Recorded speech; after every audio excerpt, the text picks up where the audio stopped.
Bonjour à toutes et à tous, c'est Dorian de Mister Prépa. Très heureux de vous retrouver aujourd'hui avec Mehdi et Enzo, deux étudiants de l'ESSEC venant de deux prépas différentes, d'Henri IV et de l'île de la Réunion. Je vous laisse vous présenter rapidement d'où vous venez, qu'est-ce qui vous a amené à faire une prépa. Mehdi, je te laisse commencer. Donc, comme tu l'as dit, je m'appelle Mehdi, j'ai 20 ans. Je suis actuellement en première année à l'ESSEC.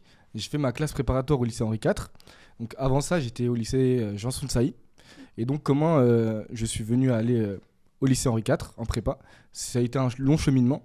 Mais justement, dès la troisième, j'ai eu des ambitions justement de poursuivre de grandes études. Et donc, j'ai été admis au lycée Janson de Sailly via le dispositif des cordées de la réussite. Du coup, moi, je m'appelle Enzo. Je suis un collègue à Mehdi en pré-master à l'ESSEC aussi. Et donc, moi, je viens de l'île de la Réunion. Je suis né là-bas. J'ai fait toute ma scolarité là-bas. Et j'ai décidé de faire ma prépa à l'île de la Réunion et de pas partir en métropole. Donc, c'est un choix que j'ai fait pour diverses raisons qu'on pourra évoquer. Et aujourd'hui, du coup, je suis à l'ESSEC. Et les gars, j'ai envie de vous poser une question avant de commencer. Pourquoi vous êtes tous les deux sapés en costume ? Est-ce que c'est la tenue de l'ESSEC C'est l'ESSEC. À l'ESSEC, c'est obligatoire de venir en costume tous les jours. Ouais, waouh. Dans la réalité du coup. Plus sérieusement, du coup là c'est la semaine de Going Pro. Donc on est en stage durant une semaine auprès d'un manager. Donc moi je suis à KPMG, donc en conseil. Donc gros big up à Baptiste si tu m'entends. C'était mon collègue et ça se passe très bien cette semaine. Magnifique. Et toi, Enzo, Et moi, t'es je chez suis au qui ? Crédit Agricole. Je suis le directeur de l'engagement sociétal. Big up à lui. Et donc, c'est pour ça qu'on est habillé comme ça cette semaine. Magnifique. Bon, on va revenir aussi après Ouais. sur la première année à l'ESSEC, le début de l'ESSEC qui a pas mal de spécificités par rapport à d'autres grandes écoles de management. Justement, tu nous as dit, Enzo, que tu as fait un choix de rester sur l'île de la Réunion et de ne pas venir en métropole. Comment ça s'est passé, la prépa, le choix de la prépa, et pourquoi, de ton côté, avoir opté pour rester sur l'île de la Réunion et ne pas être venu dans potentiellement un meilleur établissement en métropole ? Ouais, je vois. Alors, à La Réunion, j'étais dans un grand lycée, donc dans le meilleur lycée de l'île, où donc il y a de très bons élèves. Je travaillais très bien au lycée. Et donc, j'avais fait une multitude de vœux sur Parcoursup. Je voulais pas absolument faire une prépa. Donc, certes, j'ai demandé plein de prépas, mais à côté, j'avais demandé notamment Paris-Dauphine. Et il s'avère qu'à l'issue des résultats de Parcoursup, j'étais accepté partout. Donc, dans toutes les prépas que j'avais demandé. Trop fort. Il est chaud. Et à Dauphine. Et donc j'ai longuement hésité entre aller à Dauphine et faire une prépa. Et en discutant un peu avec des anciens élèves de la prépa et avec mes profs, j'ai décidé de choisir la prépa. Et après, du coup, la deuxième subtilité, c'est qu'il fallait que je choisisse si je pars dans une grande prépa ou si je reste à La Réunion dans une prépa qui était relativement mal classée, entre guillemets. Et donc là aussi, c'était une décision assez compliquée. Mais je me suis dit que la prépa, déjà, c'est dur. Il faudra beaucoup bosser. Et donc, quitte à beaucoup bosser, autant le faire sous le soleil, avec ma mif pas loin, donc dans un environnement que je connais, quoi, plutôt que d'être tout seul dans un petit studio, dépression, le froid et tout. Donc, j'ai décidé de rester. Et aussi, j'étais convaincu que c'était surtout les élèves qui faisaient la prépa et pas vraiment les profs. Je m'étais dit que la prépa est pas trop bien parce que les meilleurs élèves partent. Enfin, tous mes potes de mon lycée qui ont fait des prépas sont partis dans les grandes prépas en métropole. Et moi, je me suis dit, si je bosse à fond et plus que les autres, ça va le faire. Magnifique, pour marquer l'histoire Pour de marquer de l'histoire de la l'île. prépa. Ah, ça fait plaisir. Et toi, et ça a payé, hein, parce que finalement, ça a ESSEC, fonctionné. donc magnifique. Mais dis-toi, Henri IV, c'est un établissement qui fait rêver, Henri IV. Donc, Exactement. comment ça s'est passé, la réflexion ? Pourquoi avoir opté pour H4 Dis-nous un peu le cheminement. En gros, si on fait mon cheminement scolaire, donc moi je viens d'un milieu assez défavorisé. Donc j'ai grandi à Bagneux durant ma scolarité, puis à Agnières-sur-Seine. Donc j'étais en collège de REP+. J'avais vraiment pas idée de pouvoir faire de grandes études et Henri IV. Je connaissais même pas Henri IV en étant au collège. Donc ça a été un cheminement étape par étape, note après note, etc. Donc je voyais vraiment pas l'évolution au début.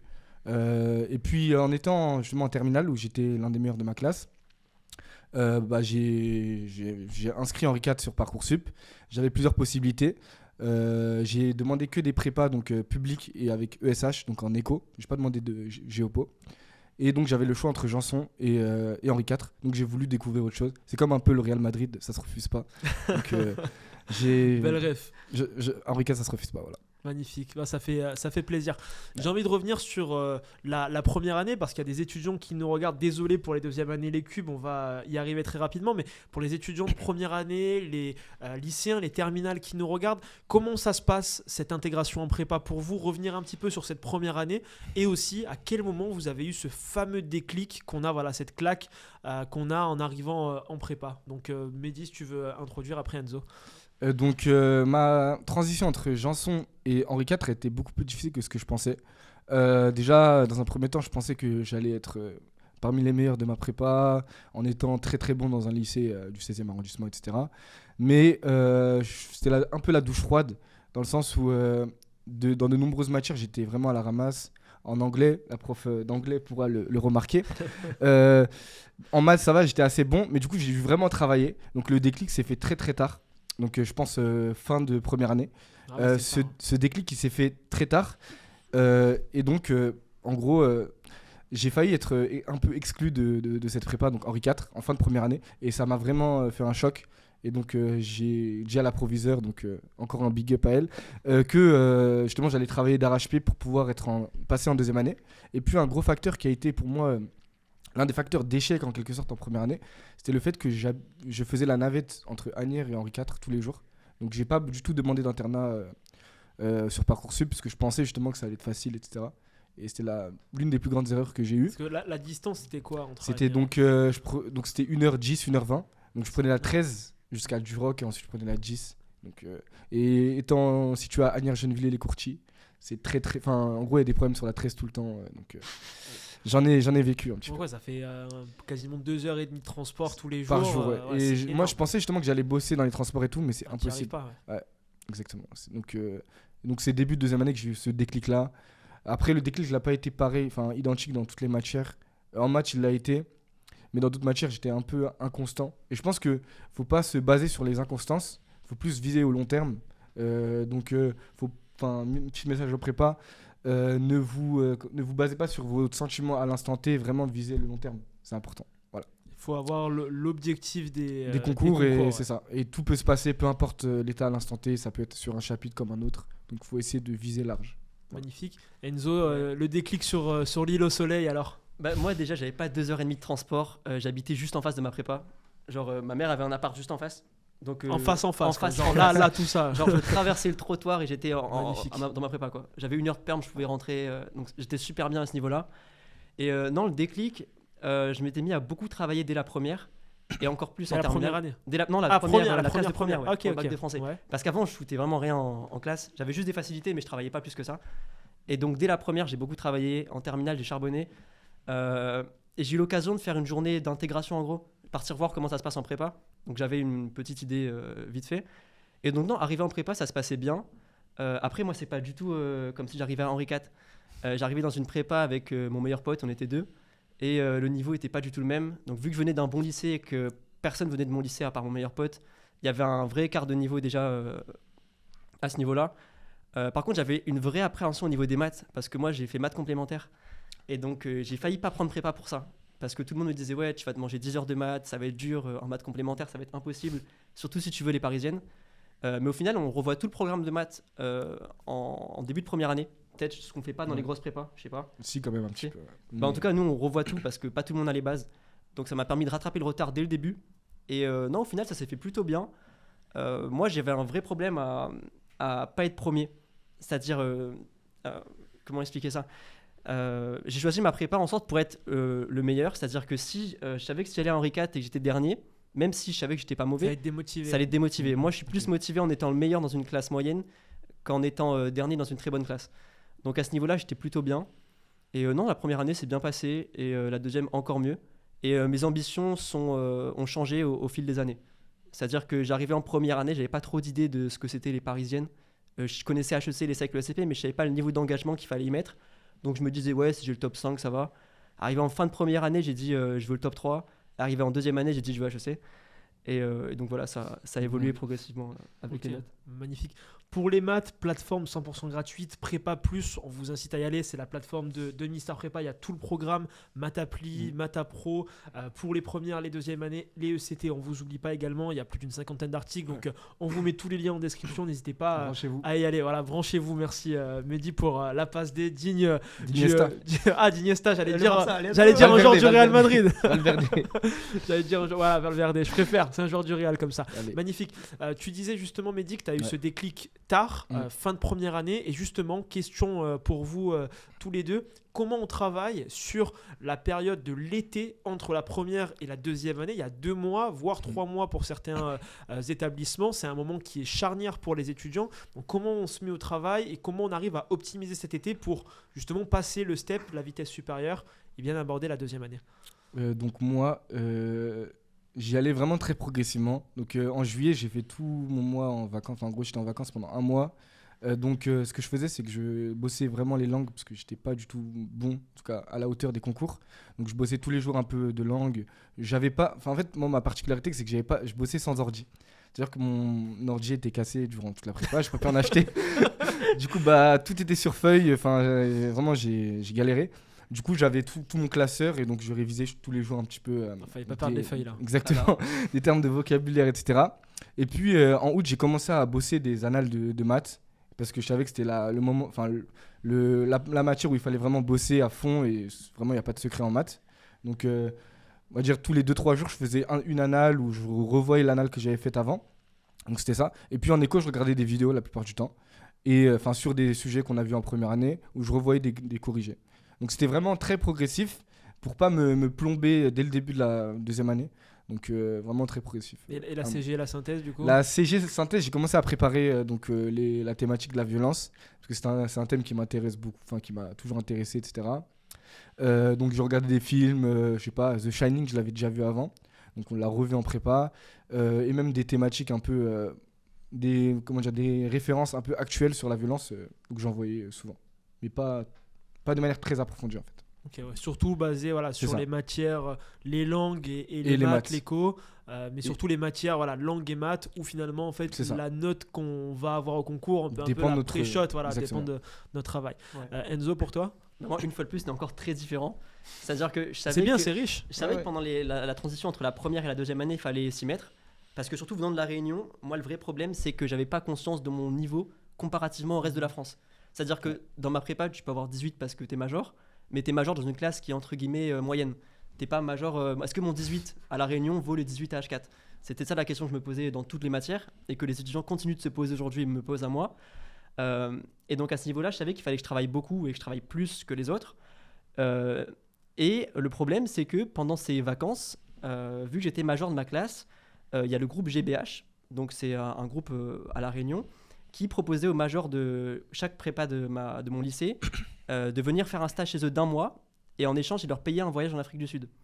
Donc au mois de juin j'ai fait 1 mois de stage chez Monsieur Bricolage en mode pas payé et au mois de juillet je suis parti en Afrique du Sud avec ma prépa et donc on a fait des vacances pendant 2 mois quoi. Donc c'était incroyable, on a kiffé de fou, ça a créé des liens entre potes de prépa, c'était incroyable et j'ai recommencé à taffer disons 2 à 3 semaines avant la rentrée. Où, là je me suis mis un peu tard mais je me suis mis à fond quand même. Moi c'était surtout ESH et maths, le reste ça allait. En ESH j'ai revu tout le programme parce que j'allais commencer à avoir le GOAT Monsieur Villon, ceux qui sont dans les grandes prépas, le JCLES, un prof assez famous. Donc en éco j'ai revu tout le programme de première année et en maths j'ai commencé vite fait les annales, même si on n'avait pas beaucoup d'avance en maths, c'est à dire que nous on suit le programme quoi, on prend pas trop d'avance. Donc voilà, surtout éco et maths. D'accord, donc hyper intéressant. Et pour rappel, donc 2 étudiants ici qui sont ESH, maths appli.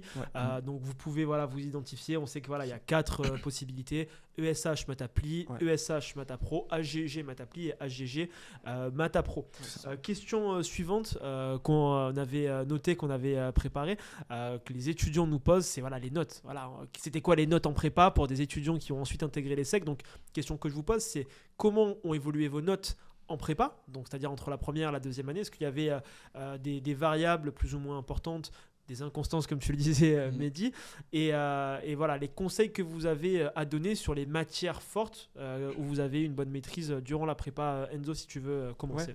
Moi, comme je vous l'ai dit, le problème des notes, c'était la relativité par rapport aux autres prépas. Et c'est facile d'avoir des bonnes notes, on va dire, quand on taffe beaucoup dans ma prépa. Donc j'ai direct commencé avec des notes assez élevées. Et en fait, j'ai vu une progression dans mon niveau. C'est-à-dire que quand je passais des maths EM et DEC aux maths HEC, là, j'ai vu les vrais diffs. Mais sinon, non, les notes étaient déjà bonnes depuis le début. Donc en ESH, je pouvais commencer à 15-16. Et j'essaie de rester dans ces eaux-là. En maths, ça a pas mal progressé quand même. Je voyais la diff. Donc je commençais avec... on commence assez haut. Je commençais avec 11-12, genre premier DS. Magnifique. Et après, en EM et DEC. Et après, ça a monté. Et non, un peu partout, c'était comme ça. Il y a vraiment en espagnol où la prof notait assez dur et en résumé, où là, on voyait une vraie progression, sinon c'était assez constant. Ok, donc finalement, ouais, la claque, elle est moins intense Ouais, finalement c'est ça. à la Réunion. C'est encore une fois chill, le soleil, Après, l'île. ça dépend pour qui. Ça dépend pour qui, bien c'est sûr. ça. Là, on parle d'un major de la classe. Et pour toi, Mehdi, c'est un peu plus les montagnes russes. Ouais, c'est ça. Mais alors, du coup, pour les langues, j'ai commencé très très bas. En espagnol, j'ai eu 5,5 à la première note sur 20. Alors que du coup, j'ai fini en fin de deuxième année à 14,5, donc dans le top tiers. Merci. Et en anglais. Continue en espagnol, du coup. Là. Du coup, en espagnol, j'ai fait justement. Non, mais parle espagnol. Non, parle Ah, espagnol. si. Non, Real Madrid, si tu veux. Voilà maintenant ce qu'on apprend en école de commerce. C'est C'est juste ça. à dire Real Madrid. Non, je te charrie. Du coup, Ouais. en anglais, ça se traduisait Du coup, comment? en anglais, pareil, j'ai commencé à 6, très très mauvais, vraiment, règles de grammaire très très mauvaises. Mais j'ai progressé avec mon professeur de deuxième année notamment. Je suis monté à 11, 12, enfin c'est pas non plus énorme, mais ça a progressé. Donc vraiment, j'ai révisé sur le long terme et ça a payé un petit peu. Les maths, c'était un peu plus les montagnes russes, parce que ça dépendait du sujet, enfin de la partie mathématique du sujet. Mais globalement, mon niveau a vraiment progressé. Il y a des moments où j'ai fait top 10, il y a des moments où j'étais top 30, mais vraiment, c'était la plupart du temps, j'augmentais. En éco, j'ai vraiment progressé, par contre. Donc, début de première année, tout le monde était assez mauvais. Moi, par exemple, j'étais top 35 à peu près. Sur mais une classe de combien? Sur une classe de 44. Ok. Donc, j'étais vraiment dans les 10 derniers, quoi.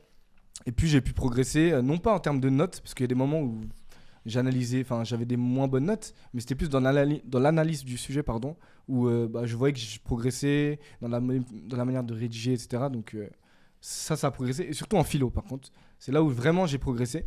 J'ai pu finir major de ma classe en deuxième année, alors que ma première note en philo, c'était 6 sur 20.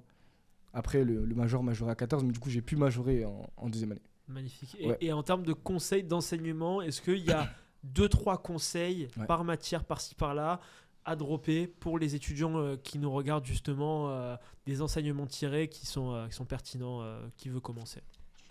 Moi, à chaque fois, j'ai essayé de partir plus loin que le cours du prof. Mm. En gros, le cours, je m'étais dit que c'est une bonne base, mais tout le monde a à peu près un cours relativement similaire. Donc, si on veut se démarquer et avoir des points en plus, surtout en ESH par exemple, il faut chercher plus loin. Genre, bien suivre l'actualité, s'abonner à 2-3 chaînes un peu connues, suivre Mister Prépa. Évidemment. Voilà, big up. Donc, aller plus loin que le cours du prof en ESH. Et en maths, se faire beaucoup d'exos. Moi, c'est les exos qui m'ont refait. Exactement. Enfin, première année, j'ai fait aucun anal, je faisais que des exos, je refaisais mes DS pour plus refaire les mêmes erreurs. Super important de ne pas faire 2 fois les mêmes erreurs. Et voilà. Après, philo, s'y prendre un peu tôt. Et moi, je cherchais beaucoup de refs externes aussi au cours du prof. Notamment bonne copie aussi, j'imagine. En vrai, je lisais pas trop de copies, moi. Ah ouais. Moi, j'étais pas un Ok. mec des copies. Ok. Non, je lisais pas trop de copies. Et non, en langue, j'utilisais beaucoup les flashcards, moi. À force de les relire, Anki, ça rentrait facilement. Ouais, Anki et Quizlet, par exemple. Et au fil du temps, on retient assez facilement. Ok, non mais c'est intéressant, Ouais, c'est c'est ça, c'est mais riche on parce sait. que finalement on voit que on peut réussir avec des stratégies différentes. Moi je sais Ouais, que c'est j'étais ça. très bonne copie justement parce qu'en fait ce que je me disais c'est voilà je ponçais des copies qui avaient eu entre 17 et 20. Ouais. D'ailleurs petite promo Mister Prépa, plus de 700 bonnes copies, on les met en description, c'est une dinguerie, des copies de fou de 2017 à 2024 sur toutes les matières. Et ce que je faisais justement moi à ce moment-là c'est que je lisais les copies, j'essayais de prendre justement les parties de certaines copies avec des rêves que j'avais peut-être pas étudiés en cours et en fait ça me permettait directement de voir l'application. Ah ok, il parle de tel auteur sur tel sujet et il l'amène de telle manière et en fait finalement c'était limite un paragraphe tout cuit quoi, que j'apprenais avec la ref etc que je pouvais replacer s'il y avait un sujet sur la même thématique. Moi, la petite anecdote à ce sujet-là, j'ai genre lu une fois une copie en ESH sur le capitalisme est-il soutenable. La copie était top. Du coup, je l'ai envoyé à mon prof de SH. J'ai fait tenez monsieur, lisez la copie vite fait. Et il s'avère que je l'ai envoyé ça le vendredi. Et le lendemain, mon sujet de DS c'était le capitalisme est-il soutenable. Et Il a pas fait d'effort. j'ai ressorti genre toutes les rêves de la copie une par une. Ok. Donc j'ai fait à peu près la même copie qui avait eu genre 20. Et j'ai fini avec un 16 et j'étais trop dégoûté. J'ai dit monsieur. Ouais mais c'est quand même cool. Ouais, c'est quand même T'as cool. t'as mais- majoré. Il va être premier, il va être premier. Non, j'ai même pas majoré. Ah ouais, Ah, d'accord. j'ai- C'est pour ça. J'ai dit, monsieur, j'ai la même copie. Et il me dit, bah oui, justement, t'as la même copie. C'est ça le problème. Donc il m'a mis, il m'a mis Ah 16. ouais. Ok. Et toi Mehdi, Et moi, du coup, des c'était quoi un peu conseils, les- du coup, en langue comme la Genzo, du coup, des flashcards. Il faut vraiment faire ça. Entre deux cours, même pendant le cours, lorsqu'il y a des temps libres, etc. On peut justement taper sur son ordinateur, réviser son vocabulaire en anglais, en espagnol. C'est vraiment ce qui marche. Moi, j'écrivais beaucoup le vocabulaire.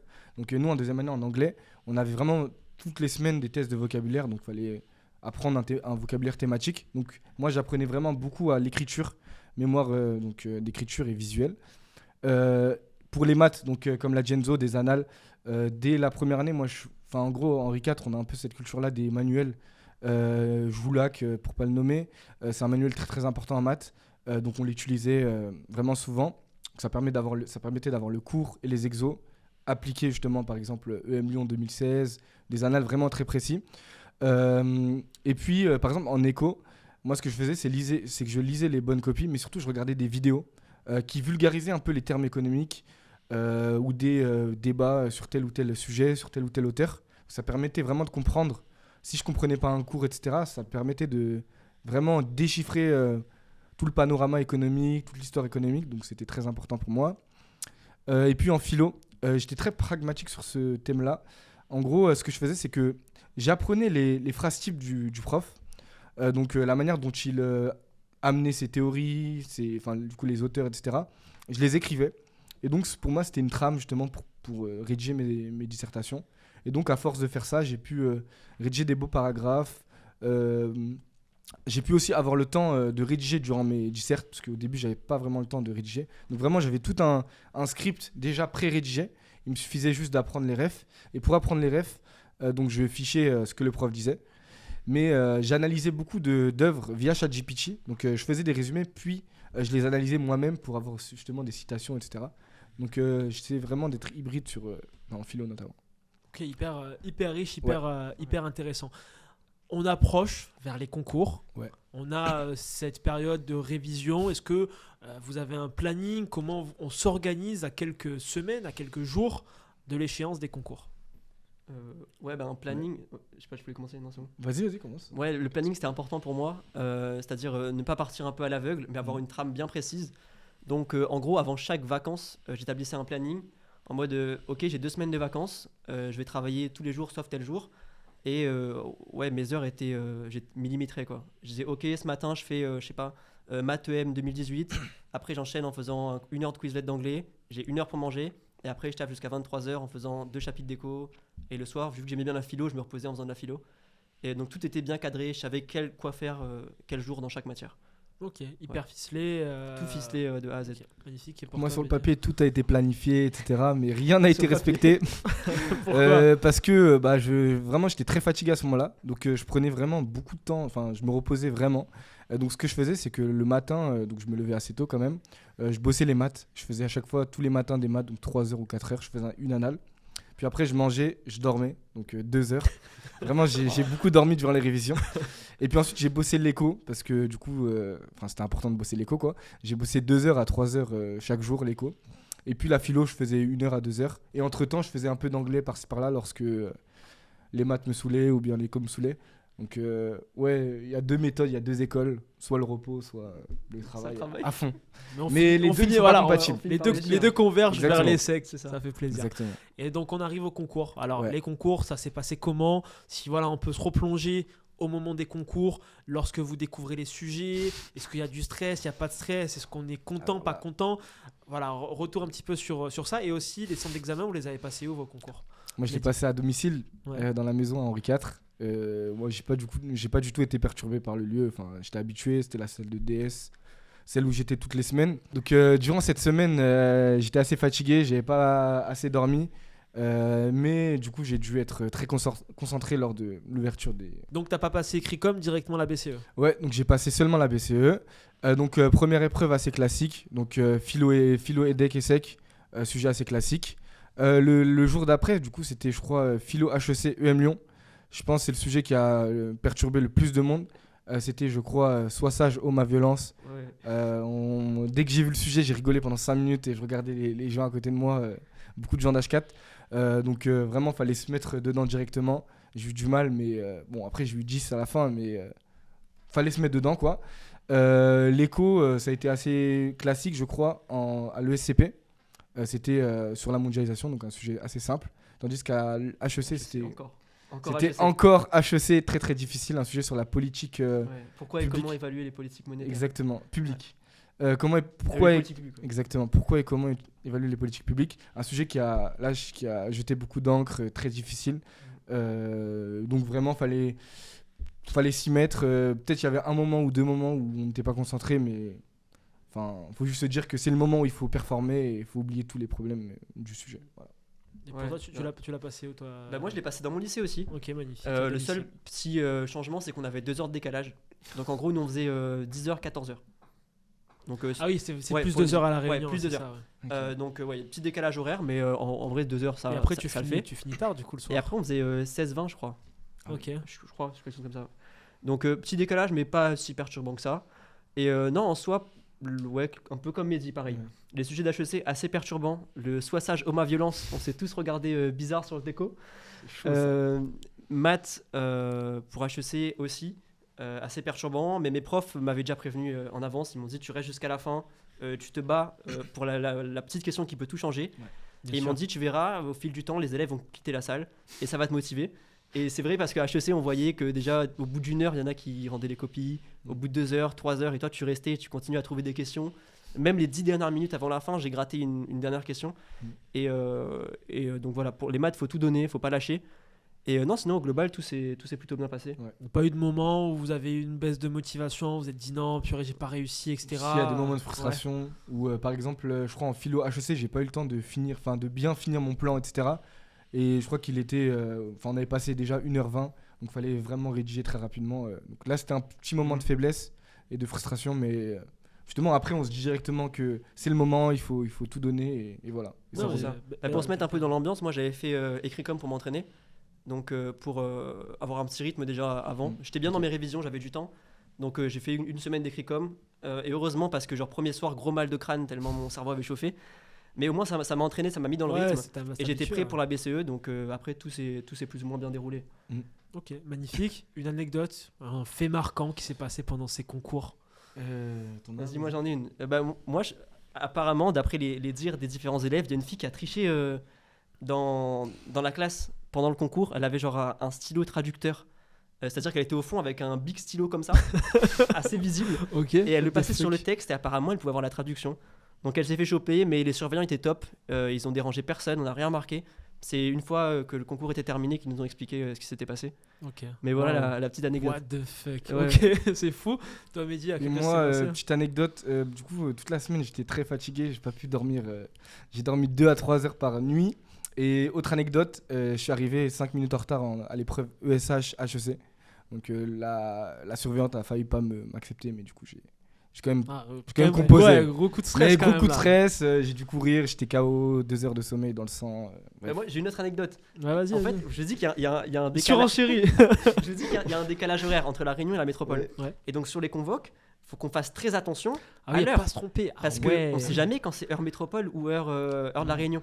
Et il y a un mec du coup qui s'est pointé 2 heures en retard à l'épreuve de maths EM parce qu'il a confondu les horaires. Ah merde. Et donc il arrive au bout de 2 heures tout content et on lui dit bah frérot ça fait 2 heures que ça a commencé Interdit de et passer. bah, Ouais. tu peux pas rentrer. Donc son concours fini et bah tu Waouh. cubes. Purée. Pour, Bah oui, parce que ah. surtout que les maths EM en plus ça fait C'est quasiment tout. toutes les écoles. Bah, donc, quand t'as 0 en maths c'est fini je pense. bah, en tout cas sur les écoles sur les écoles, qui euh, prennent les c'est écoles ça. qui prennent la conception même Lyon, Ouais. mais Donc Waouh. voilà deuxième petite anecdote croustillante. Et deuxième anecdote aussi, j'ai cassé mon tel. Avant les maths EDEC, j'ai cassé mon téléphone, on faisait un foot. donc on toi était t'as cassé tranquille. l'ordi, t'as cassé le J'ai téléphone. tout cassé. On faisait un foot avant les maths EDEC dans la cour. Donc on était en pause un petit peu, on se reposait. Petite brésilienne, j'ai mon tel dans la main, il tombe.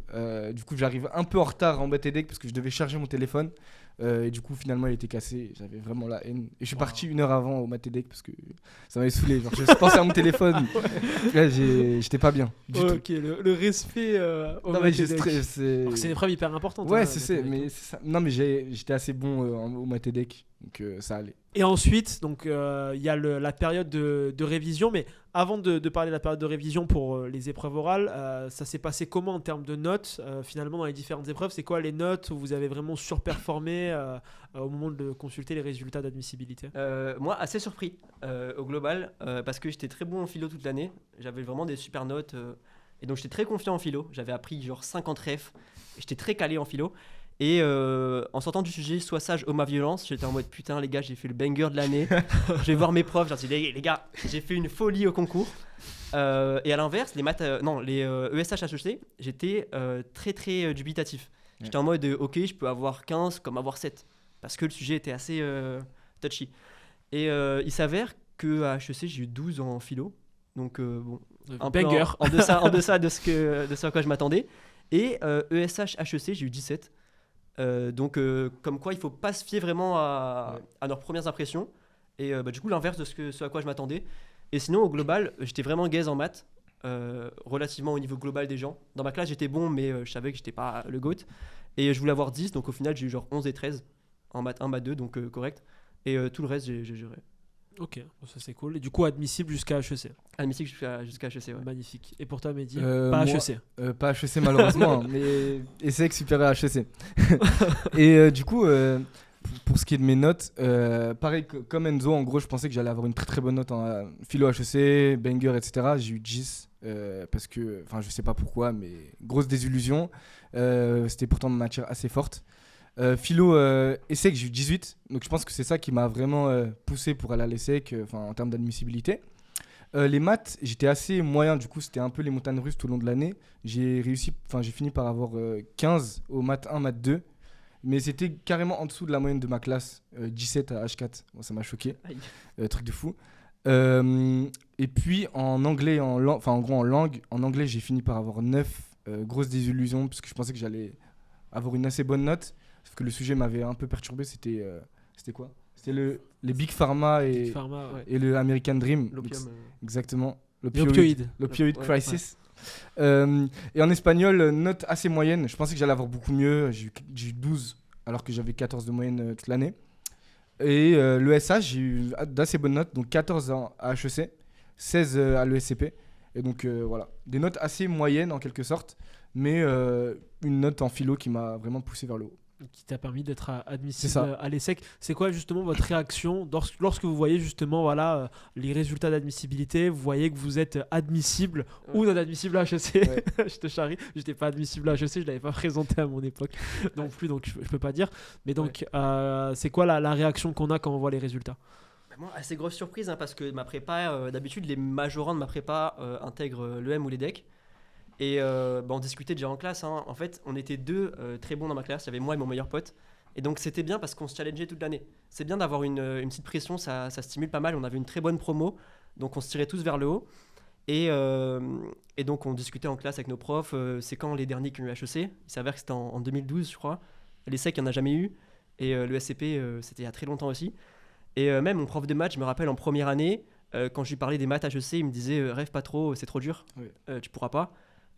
Des fois, je parlais à mes profs de mes ambitions, je disais oui, mais quand les mecs me demandent si j'ai le M ou les DEC, est-ce que j'y vais et que je réponds non? Est-ce qu'il faut que je le dise? Et mes profs me disaient non, le dis pas trop, ça fait un peu prétentieux, alors que c'était juste mes ambitions. Et il s'avère que juste avant les résultats HEC, je recroise ce prof de maths et il y avait les résultats genre écrit comme et HEC en même temps. Et je lui dis ah bah monsieur, il y a les résultats ce soir. Et il me dit il y a quoi? Je dis bah il y a HEC écrit comme. Et il me dit ah bah bonne chance pour écrit comme. Donc ça annonce la couleur. Et donc je vais chez moi en face avec des potes. Et HEC devait publier, je sais pas, vers 17h, sauf 17h chez moi, sauf qu'il publie toujours un peu en avance. Et il s'avère que mon meilleur pote regarde pour lui, il voit qu'il est pas admissible. Moi j'ai pas de cause sur mon tel, donc il regarde sur le sien pour moi. Et il voit que je suis admissible à HEC, j'étais genre 632. Et il est beaucoup plus content que moi. Moi je suis choqué, lui commence à courir, à crier sur le balcon en mode ah c'est vous. Et donc on était trop contents. Refais-le. Et donc non, beaucoup de temps pour réaliser. Même si la fête a été assez de courte durée, j'appelle ma MIF pour dire que je suis admissible à HEC, ok c'est cool, mais direct il y a eu les euros la préparation des euros qui est venue, donc beaucoup de stress tout de suite, mais très content d'être admissible jusqu'à HEC. Ah, c'est une fierté, après 632, faut récupérer 232 places, si t'étais pas forcément préparé, justement c'est passé comment tes euros à HEC? Ouais, mes profs étaient assez prévoyants, donc certes 2-3 n'y croyaient pas trop, mais en tout cas le fait qu'on soit une petite prépa, les profs mettaient vraiment à disposition des élèves. C'est-à-dire que dès que les vacances ont commencé, il y a des profs qui venaient spécialement au lycée juste pour moi. Donc on était un peu en date. Et ils me faisaient passer des euros en ESH, des euros en CSH, des triptyques. Donc je m'étais quand même préparé à l'avance. Donc j'avais pas de retard. J'avais des cols de maths, juste mon prof de maths et moi. Donc ça c'était vraiment incroyable. Donc assez bien préparé, même si je pense que j'étais bien moins que les mecs d'H4. Et après, bah voilà, faut prendre l'avion pour partir faire les euros. Donc j'ai passé que les 3 parisiennes.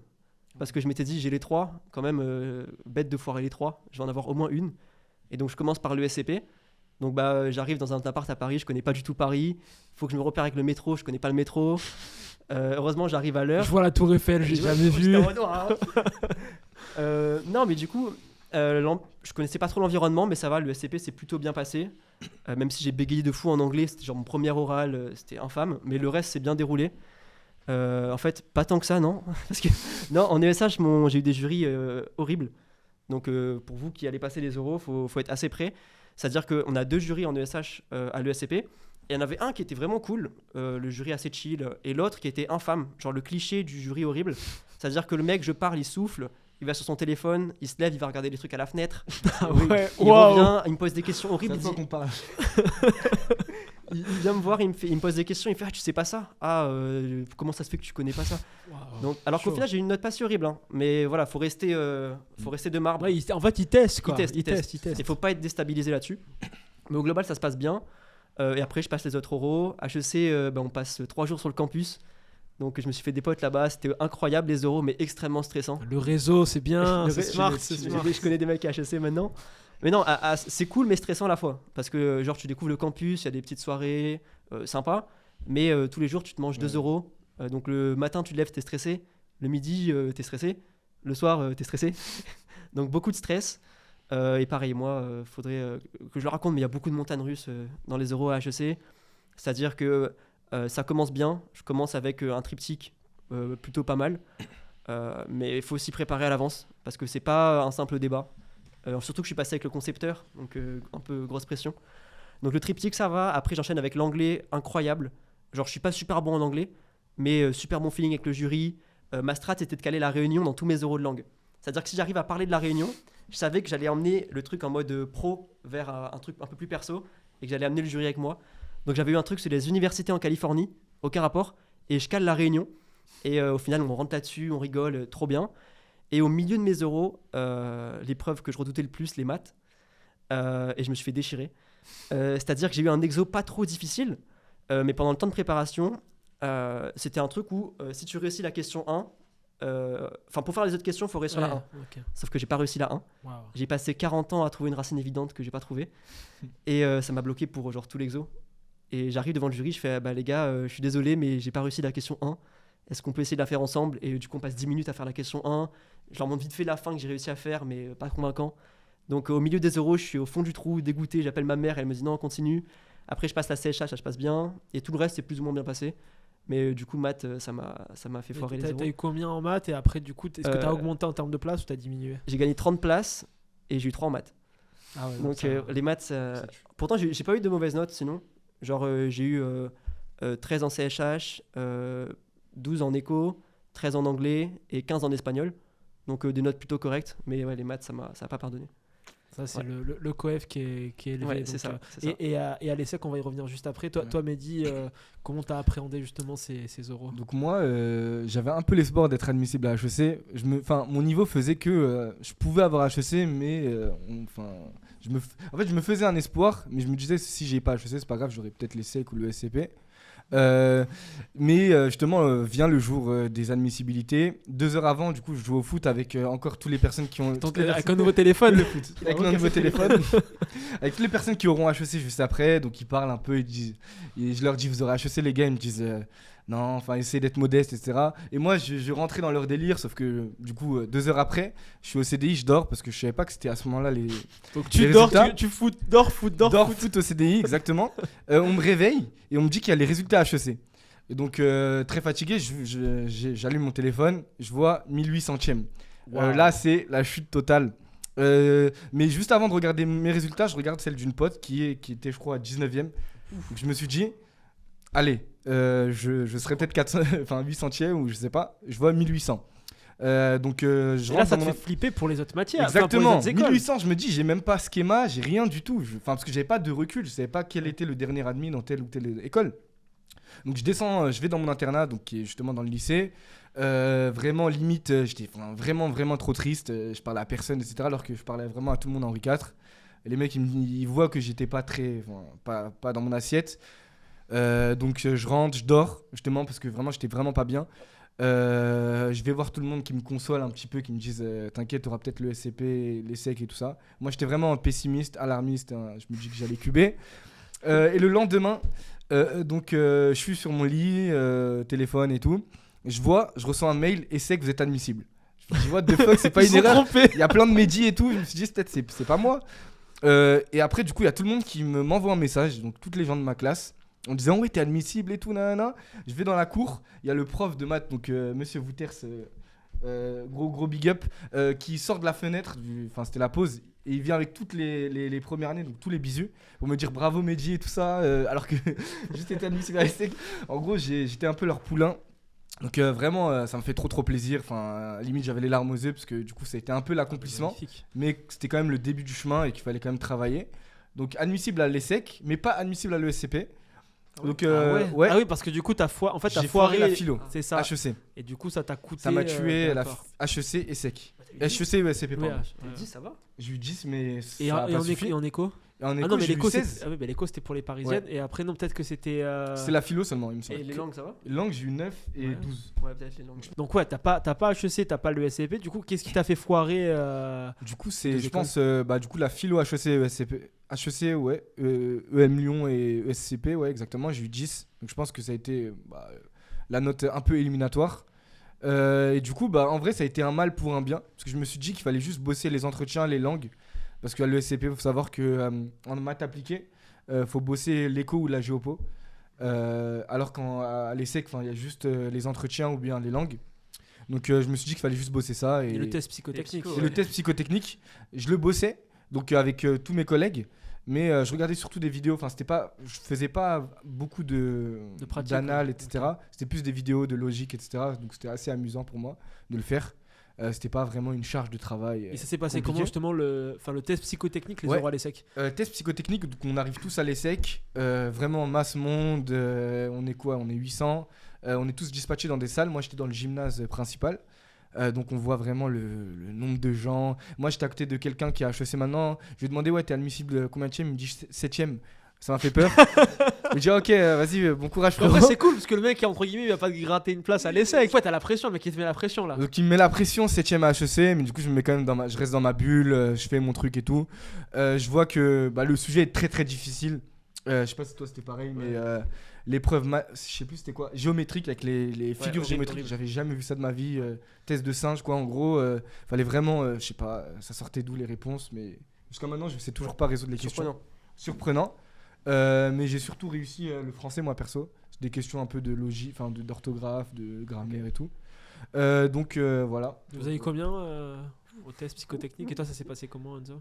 Moi j'ai eu alors les euros à l'ESSEC au global assez confiant parce que comme Mehdi le dit, on n'a pas d'épreuves de SH ou de maths et je savais qu'en entretien de personnalité ça allait le faire parce que j'ai l'atout réunion Ouais, et je vous jure c'est un atout de fou. Hein. Ah mais c'est une carte de Tu fou. viens devant les jurys, tu dis je viens de la Réunion, j'ai pris l'avion et en plus j'avais fait déjà 2 stages, donc un en Afrique du Sud et un chez Monsieur Bricolage à la Réunion, donc il y a des choses à raconter quoi. Ouais. Donc les entretiens de personnalité incroyables, ça se passe très bien. En langue tu sors la cartouche. Partout la cartouche. Donc c'est pour ça que les secs j'étais assez confiant et psycho je me suis mangé 8 mais après la moyenne est assez basse. Ouais non 8 c'est Donc, bien en vrai, hein. ça le Enfin, fait. ça te met bien ouais. Ouais. T'as pris Moi combien? psycho j'ai eu 9,3, Ah. donc ça va, et en plus j'avais moins bossé que certains et j'ai eu des meilleures notes, donc ça allait. Pour ce qui est des entretiens, big anecdote, donc j'arrive dans la salle, je crois que c'était le jour où il faisait le plus chaud durant les oraux, il faisait 35 ou un truc comme ça. Le jury, donc le chef du jury, me regarde très mal dès le début. Donc ok, bonjour, vous allez bien, etc. Donc il s'assoit, je m'assois et il me dit je suis désolé mais je vais parler à ma collègue, on a quelque chose à dire, on va sortir quelques minutes. Et ils reviennent, ils me disent non mais du coup ça va pas être possible, on t'a déjà eu un entretien précédent dans une autre école, on va falloir changer de candidat. Donc en gros il m'aurait déjà vu, enfin le chef du jury m'aurait déjà vu dans une autre école parce qu'il m'aurait confondu avec quelqu'un d'autre. Et donc je vous dis que pas du tout, enfin moi je vous connais pas monsieur et tout, truc de fou. Il m'aurait vu à l'IESEC, donc j'ai pas passé ces écoles là. Donc Ah oui rien à voir. vraiment le mec C'était en était post-bac, ok. ouais, il était déter et tout ça pendant 5 minutes, j'ai dû le convaincre et après il dit désolé pour le faux départ. Donc au début ça m'a un peu gêné. Puis après j'ai Peut-être qu'ils ont été plus indulgents aussi du fait peut-être, de... mais je pense que c'est le talent qui a payé quand Qui a même. parlé. Mais ouais, il était un peu gêné au tout début et après j'ai su dérouler et ça va, j'ai une bonne note, j'ai eu 15. Très bien, Et ils ouais. étaient assez quand même assez taquin sur les questions. Ouais, ça je suis d'accord. Hein. J'avais eu par exemple, on vous donne une baguette magique, donnez-moi l'endroit et le lieu où vous aimeriez. L'endroit et l'époque où vous aimeriez être et qu'est-ce que vous feriez. Moi je dis les pyramides, j'aimerais peut-être prendre en photo les pyramides et voir comment ça a été créé. Un truc vraiment bateau. Sachant que t'as pas Ouais, d'appareil photo. ouais. Mais selon Maître Gims, il y avait déjà de l'électricité à l'époque. Ah, c'est pour ça. Exactement. J'ai dû kiffer la ref. Hein. Ouais, donc un truc qui est assez bateau, c'est pas passé, mais ça va, j'ai eu 15, ça s'est bien passé au final. Et toi, Enzo, des questions un peu déroutantes aussi comme ça ou... Ouais, bah, moi, si j'en ai eu, parce qu'en fait, sur le questionnaire de l'ESSEC, qu'on remplit genre un jour ou deux à l'avance, à la fin, il te demande une valeur que tu défends. Et moi, j'avais mis, je crois, le mérite. Et du coup, ils ont essayé de voir si je défendais vraiment cette valeur en me posant des questions, mais de façon assez indirecte. En mode, ok, tu travailles dans un groupe de travail, et il y en a une qui travaille beaucoup moins que les autres, mais à la fin, c'est toi qui décides de la note de chacun. Est-ce que tu mets la même note à tout le monde ou pas? Et je dis, bah écoutez, si de prime abord, ça n'a pas d'impact à la fin, autant mettre la même note à tout le monde. Et là, elle me dit, bah, c'est extrêmement bizarre, monsieur, parce que vous avez mis que vous défendez le mérite, c'est pas du tout méritocratique ça. Ah oui. Et là, j'ai dû trouver un tour de passe-passe Ah ouais. pour Enzo passer. le Et à la fin, elle a dit, ah ok, je comprends. Et j'ai un pote qui a eu une question du style, il s'appelait Lucas, qui est maintenant à HEC, Pour Lucas. force à lui. Et c'était en mode, ok, s'il y a 100 Lucas, non, s'il y a que des Lucas à l'ESSEC, qu'est-ce que serait l'ESSEC? Question trop dure. Question trop perturbante. Ok. Et donc voilà, mais bon, après, faut y aller, faut Il pose des rester. questions de malade. Non, en vrai, c'est intéressant. En mode, s'il y a que des Dorian Ouais. à l'ESSEC, qu'est-ce que c'est l'ESSEC? Est-ce que c'est toujours cool? Est-ce que c'est manque de diversité du coup? Tu vois? Ouais, ok. Tu vois, je trouve des trucs à dire. Oui, ok. Mais Ouais. et après, non, ça s'est bien passé. Oh, J'ai c'est eu marrant. 19 et voilà. chaud. Ouais, donc non, tranquille. Et moi, euro d'anglais, catastrophe. C'était sur le Brexit, je crois. Mon niveau était tellement mauvais à ce moment-là que du coup, j'ai tout mélangé. J'ai tout whippin. Toutes les refs sur. J'ai oublié Boris Johnson, etc. J'avais tout oublié. Du coup, je suis quand même piégé. J'ai eu 6. Donc voilà, on peut passer avec des très mauvaises notes à l'oral, en anglais notamment. 6 en anglais, 9, je crois, en espagnol. Et 15 aux entretiens. Et 9-3, tu disais psycho. Ouais, et 9-3, ouais. Big up Seine-Saint-Denis. Mais après, l'ESSEC, ça passe facilement. Ouais, du coup, voilà. Ouais, les secs, enfin, c'est Ouais, il y a un taux la part, ouais, la un part taux d'admission c'est ça. assez élevé. Ouais. Ouais. Donc c'est pas. Faut Dans- juste pas foirer tout. Oui, Pas tout foirer. et en termes de chiffres, j'étais 777e à. À la fin. Ouais, non, aux admissibilités. Ouais. Et le dernier admis, je crois qu'il était 823 cette année, donc admissible, pardon. Donc il y avait de la marge. Enfin, on savait pas au tout début si on était bien ou pas bien. Moi, j'ai eu que le classement à la fin. Hein. Genre, ils m'ont dit, vous êtes Non, mais, classé, non, mais c'est ça. Ah que oui, tu veux c'est dire. à la Oui, c'est fin. à la fin, ouais, c'est Ouais, à à la la fin. fin, ouais. Ok. Excusez-moi. Toi, t'étais classé combien à la fin 300 quelque chose. Oh, t'étais à l'aise. Et en termes de notes, c'était comment du coup? Bah, j'ai eu Bien, 19 en entretien, Magnifique. j'ai eu 15 en espagnol et genre 13 en anglais. Ok, bon, ça va, c'est des Ouais, très belles notes. Donc, vous voyez que vous êtes à l'ESSEC, ça C'est fait rêver, ça fait kiffer. Et justement, donc, intégration à l'ESSEC, donc il n'y a pas le choix parce que tu n'avais pas les Parisiennes, donc l'ESSEC, c'est c'est ça. une évidence. Tu n'avais pas HEC, pourquoi tu as pris l'ESSEC sur le SCP, Enzo, pour toi? Bah, en fait, bizarrement, quand j'étais encore au lycée, avec un pote, on se disait peut-être on fait prépa et on rêvait de l'ESSEC. Je sais pas pourquoi, il y avait un truc autour de l'ESSEC. Et après, bah, c'est revenu. Je m'étais dit, j'ai regardé un peu l'ESSEC, le SCP, j'ai comparé. Un peu la flemme d'être genre dans Paris. Pendant les euros, le campus, il était super gaze. Donc voilà, Champéry, c'est gaze. Et non, et après, l'ESSEC est un peu mieux classé. Sergi, c'est mieux? Non, j'avoue, Cergy, c'est pas forcément mieux, mais le campus de l'ESSEC est incroyable Ok. à Cergy. Et donc, non, l'ESSEC. Je préférais l'ESSEC. Ok. Première année de l'ESSEC, on arrive à la fin justement pour se projeter étudiant de classe prépa. Première année de l'ESSEC, l'ESSEC c'est assez singulier parce que il y a beaucoup de choses qui sont faites en première année. Comment s'est passée cette transition prépa grande école et là pour aussi revenir sur vos sables d'aujourd'hui, stage ouvrier, stage justement en entreprise dans des top boîtes dès le début, on est vraiment dans le bain dès le début. Est-ce que vous pouvez nous raconter un peu vos expériences par rapport à cette entrée à l'ESSEC? Alors moi, venant d'une grande prépa, j'ai pas été très impressionné par l'environnement ESSEC parce que je connaissais pas mal de gens. On était 10 à entrer à l'ESSEC. Et je connaissais aussi d'autres personnes venant de Louis le Grand, notamment Big Up à Riles, qui a intégré l'ESSEC. Qui est juste derrière la cam. Qui est juste derrière la cam. Coucou Riles. Il se cache. Et voilà. Donc pas impressionné. J'ai pu faire ma rentrée tranquillement. Une spécificité de l'ESSEC, c'est que pendant un mois ou un mois et demi, on a essentiellement des séminaires Donc on bosse vraiment avec des groupes différents à chaque fois sur des thématiques très différentes. Donc ça peut être la data, l'IA, le développement durable, l'entrepreneuriat. Et donc à chaque fois on est avec des groupes de personnes différents. Donc ça permet de brasser un peu les prépas, d'apprendre à connaître des personnes qu'on n'aurait pas connues sans ces séminaires-là. Ça m'a permis de connaître plein de gens, des gens venant de petites prépas, notamment La Bruyère et Brian, comme des grands Brian prépas. qui est aussi là. Qui est aussi derrière Coucou la Brian. caméra. Et voilà, donc ça m'a permis de connaître un peu tout le monde. Et voilà. Faut qu'on le dise, il y a tous les secs derrière qui regardent. C'est vrai. Coucou Vincenzo, directeur J'ai fait général une aussi. photo avec lui sur LinkedIn, trop Ouais, stylé. c'est vrai, on va l'afficher. La on, va photo est incroyable. on va afficher la photo. Et aussi, donc, il nous a parlé du stage un petit peu ouvrier à l'ESSEC. Il y a aussi un stage d'une semaine en entreprise. Tu peux nous parler de ça, Enzo? Ouais, on commence par l'expérience terrain. Donc en gros, c'est un stage ouvrier, juste le terme a changé. Et donc c'est 1 mois dans une boîte choisie par l'ESSEC.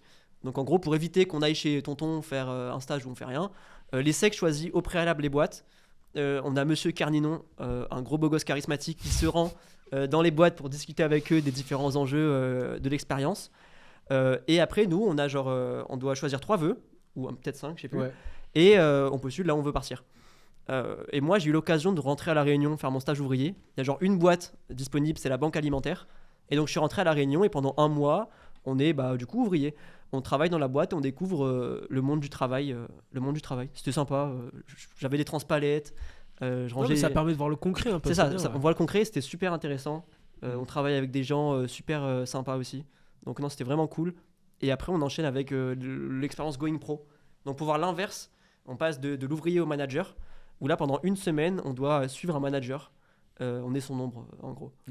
Ok, magnifique. Et Ouais. ça, justement, c'est aussi pour ça que l'ESSEC est une des écoles très bonnes en termes d'employabilité après, parce que dès la première année, on est déjà en immersion en entreprise. Ça vous permet aussi de développer le carnet d'adresses. Exactement. KPMG, donc très grosse boîte, Big Ouais. Four Audit. Tu disais que tu étais en conseil spécifiquement, Mm. toi. Du coup, Crédit Agricole, pareil. Boîte très reconnue dans le domaine de la finance. D'ailleurs, pour vous préparer en finance quand vous êtes en grande école, sur les métiers audit, compta, n'hésitez pas à aller exactement sur Trainee. T'as la ref, on l'affiche en description. Trainee, c'est 100% gratuit. C'est le prépa plus des étudiants en école de commerce. Un mot pour les étudiants, pour leur donner de la force. Voilà, ils sont pas très bien. On arrive soit au milieu de la première année, soit vers l'échéance des concours. On est au lycée, on est un peu déprimé. Quels conseils donner pour les préparationnaires qui nous regardent?